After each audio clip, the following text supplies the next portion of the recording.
సాయి ఎల్లప్పుడున్నాడు, అణువణువున ఉన్నాడు, చెన్నుగర విబింబముగా ఉన్నాడు, ఈ గ్రంథమెప్పుడు గృహమునన్. సాయిరాం సాయిరాం సాయిరాం. శ్రీ షిరిడి సాయి భాగవతం రచన కీర్తిశేషులు చిల్లర భావనారాయణరావు గారు, మా తండ్రి గారు.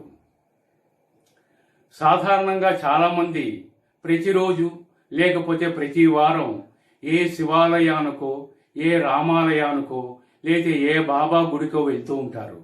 కానీ అక్కడికి వెళ్ళాక వాళ్ళ మనసు ఆ ఒక్క దేవుడి పైన నిలపరు.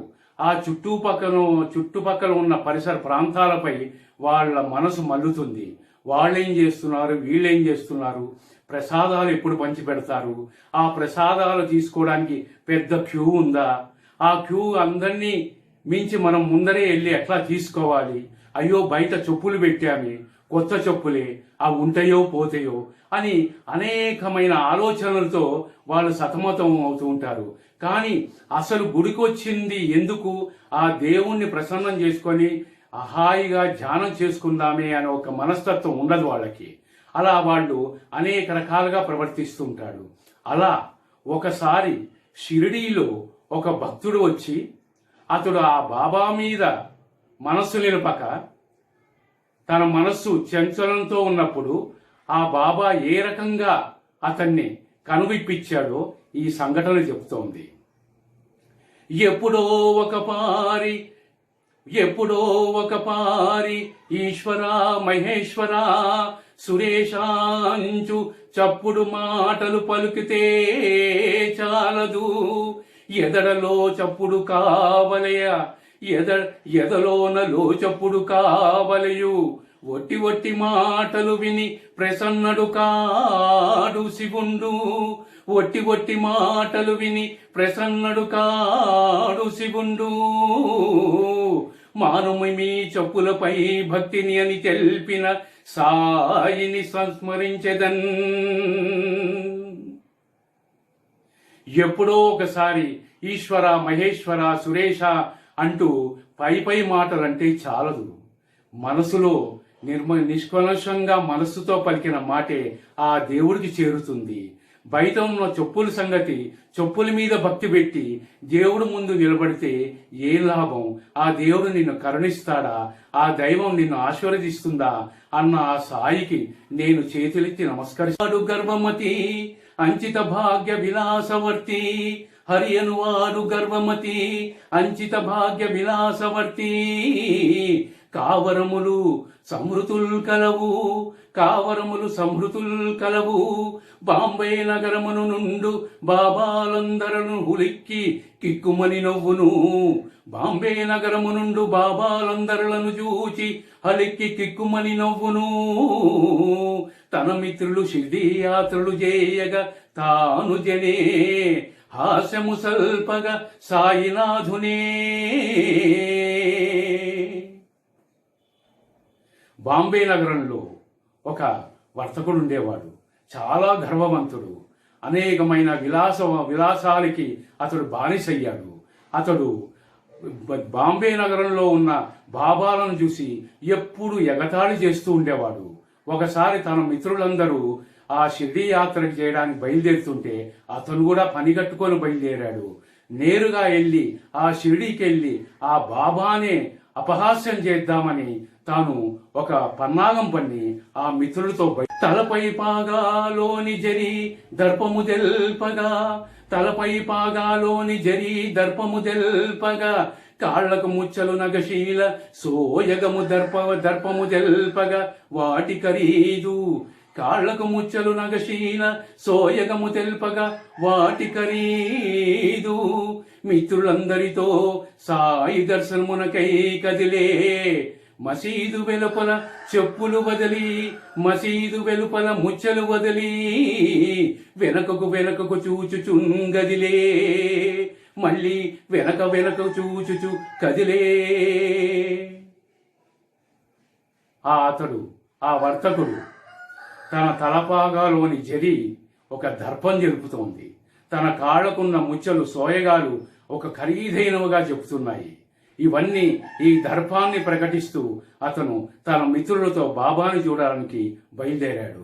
ఆ బాబాతో తన మిత్రులతో ఆ బాబాని దర్శించడానికి ఆ ఒక్క మసీదులోకి ప్రవేశించాడు.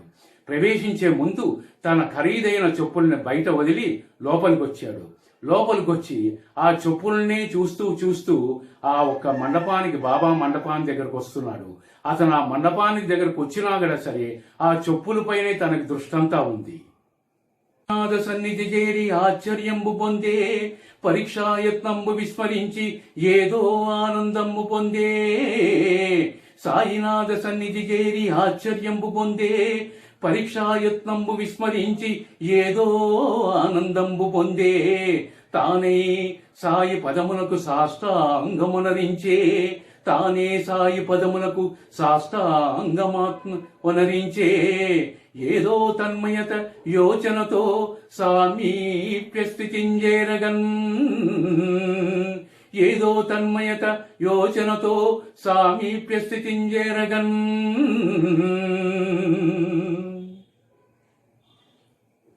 ఆ బాబా దగ్గరికి వెళ్ళాడు. వెళ్ళంగానే ఒక్కసారి ఆశ్చర్యపోయాడు ఆ బాబా యొక్క ముఖారవింద తేజస్సుని చూసి. అతడు ఆ ఒక్క తాను పరీక్ష పెడదాము, ఆ సాయినాథుని అపహాస్యం చేద్దామని వచ్చిన సంగతే మరిచిపోయాడు. ఏదో ఆనందానికి లోనవుతున్నాడు. తానే మర్చిపోయి ఆ సాయి పదాలకి సాష్టాంగ నమస్కారం చేశాడు. ఏదో వినూత్నమైన ఒక తన్మయత తనలో కలిగి ఏదో ఒక దివ్యమైన అనుభూతికి చేరుతున్నాడు. కూర్చునే ముచ్చలు చాలా గొప్ప ఖరీదవి, తాను కూర్చునే ముచ్చల ఖరీదు చాలా గొప్పవి. ఎవరైనా ఏ మార్చునో తస్కరించునోనని, ఎవరైనా ఏ మార్చునో తస్కరించునోనని, మార్చెను చోటు మాటి మాటికి సాయినాథుపై, మాటి మాటికి ముచ్చలపై చూపులు మార్చుచు, మాటి మాటికి సాయినాథునిపై, మాటి మాటికి ముచ్చలపై చూపులు మార్చుచు అందరితో భక్త సంకీర్తన చేసెన్. అతను ఆ సాయినాథుడు ముందు ఆ మండపంలో కూర్చొని ఉన్నాడు.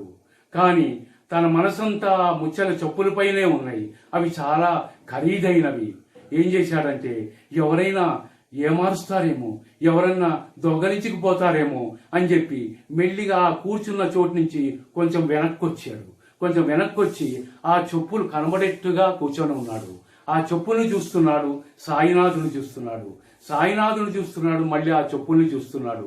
మళ్ళీ అందరితో పాటు గట్టిగా అరుస్తూ భజన చేస్తున్నాడు. ఉత్సాహంబుతో బృంద గీతములతో ఆతండు నిలిచి ఉన్న భక్తుల ముచ్చలుగనెను.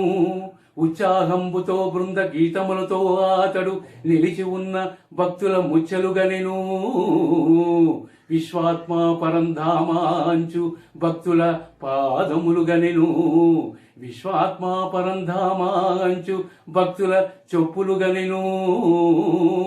మాయామేయ సర్వజ్ఞ సుశ్రేయాంచు, మాయామేయ సర్వజ్ఞ సుశ్రేయాంచు మసీదు వీడ జనుల కాళ్లను గనెను.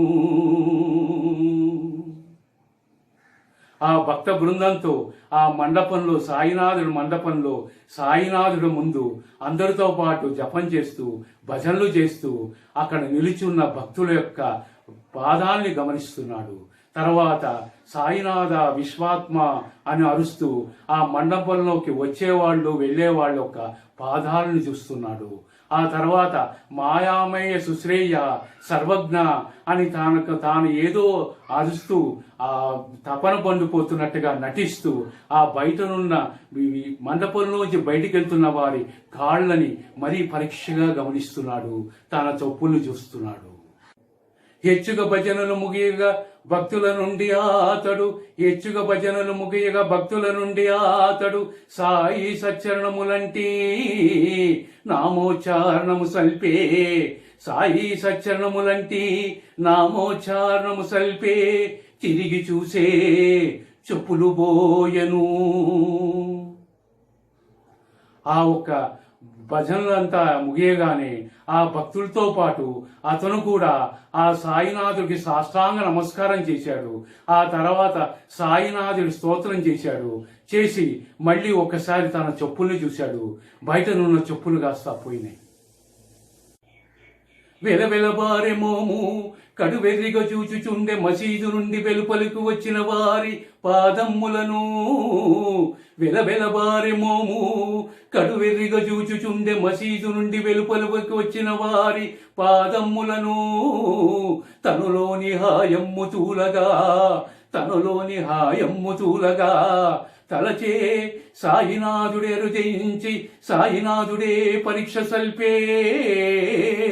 సాయినాథుడే పరీక్ష సల్పే. తట్టుకోగలనా నేను అల్పజీవినై, తట్టుకోగలనా నేను అల్పజీవినై. పాపం వెర్రిమోముతో ఆ మండపాన్ని నుంచి బయటకు వస్తున్న వారి పాదాలన్నీ వెర్రిగా చూస్తున్నాడు. వెర్రిగా తన చెప్పులు ఏమన్నా ఎవరైనా వేసుకెళ్లారేమో అని అతను చాలా బాధపడ్డాడు. తనలోని అహంకారం అంతా ఒక్కసారి అణగారిపోయింది. ఆ సాయినాథుని అవమానించడానికి వచ్చాను, ఆ సాయినాథుని హాస్యాపదం చేయడానికి వచ్చాను. కానీ ఆ సాయినాథుడే నాకు పరీక్ష పెట్టాడే, ఆ సాయినాథుడే నాకు పరీక్ష పెడితే నేను తట్టుకోగలనా అంటూ అణగారిపోయాడు, నీరుగారిపోయాడు. భ్రమలుడిగెను జగన్నియమ బంధుర సుందర భూరికాంతి తేజము. జగన్నియమ బంధుర సుందర భూరికాంతి తేజము. మునుముందు సర్వసంపద పూచిక పుల్ల, మునుముందు సర్వసంపద పూచిక పుల్ల. ఆత్మ సంయమ జీవన మహస్సుల ముంగిట సిగ్గుచేటు. ఆత్మ సంయమ జీవన మహస్సుల ముందట సిగ్గుచేటు.